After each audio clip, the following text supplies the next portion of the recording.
beating the Giants is not substantial.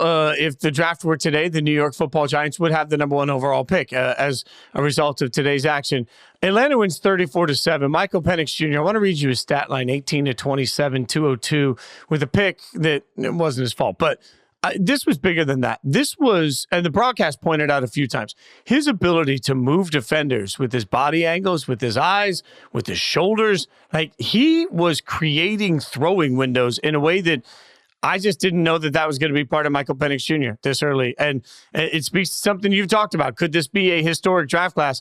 I just watched this and I thought, damn. Like, the Falcons didn't look a little better. The Falcons looked like a different team with Michael Penix Jr. as their quarterback. And I'm sitting there saying, God, like, last year was the year to get one. You needed a quarterback. God, last year was it. Because Michael Penix Jr., good for him. Good for him. Good for the Falcons. What a moment. Now, at some level, Michael Penix looking as good as he did is because of the opponent. The Giants are just a tire fire right now. They just want the offseason to get here. I'm sure there's people in the organization. Do tires catch on fire? Like, what is it? They do. Like, that happened. I've always heard dumpster fire, and like dumpster, like, that makes sense, but I just like the didn't Springfield tire fire from The Simpsons, the show you don't like.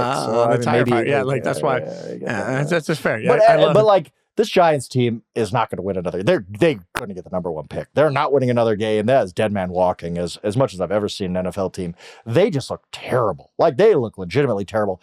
But all you can do is judge Michael Penix on how he looked. And for those people just box score scouting this game, you miss a lot of nuance here in that the Falcons actually didn't help him out that much. There were drop passes everywhere.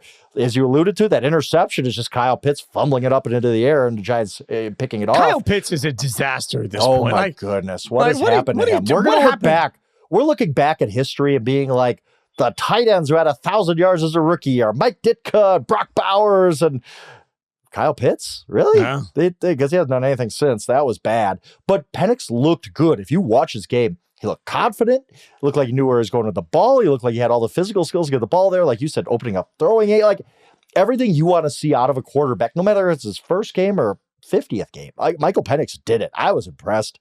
He looked really good. I want to see him against tougher competition, of course, but you can only play who you can play, and this was a soft landing spot, let's say, for Michael Penix. So if there was any thought process from the Falcons coaching staff on, we want to get this kid in the game, who's the easiest opponent we could do it for to boost his confidence? Well, they did it. They got it against his moribund Giants team. So a lot of credit to Michael Penix, the way he looked. And yeah, we're looking at a draft class now that if I had to take a guess, we're 5 of 5. Like, we're 5 of 5 on these rookie quarterbacks, all looking like they belong in the NFL and are going to be pretty good for a while. Yeah. And then we're stuck watching guys drafted in previous years just be terrible. It's wild. It's wild. Like, I watched Michael Penix Jr. and I watch Will Levis, not this weekend, obviously, but throughout the course of the year. And I sit there and think, one of these things is not like the other.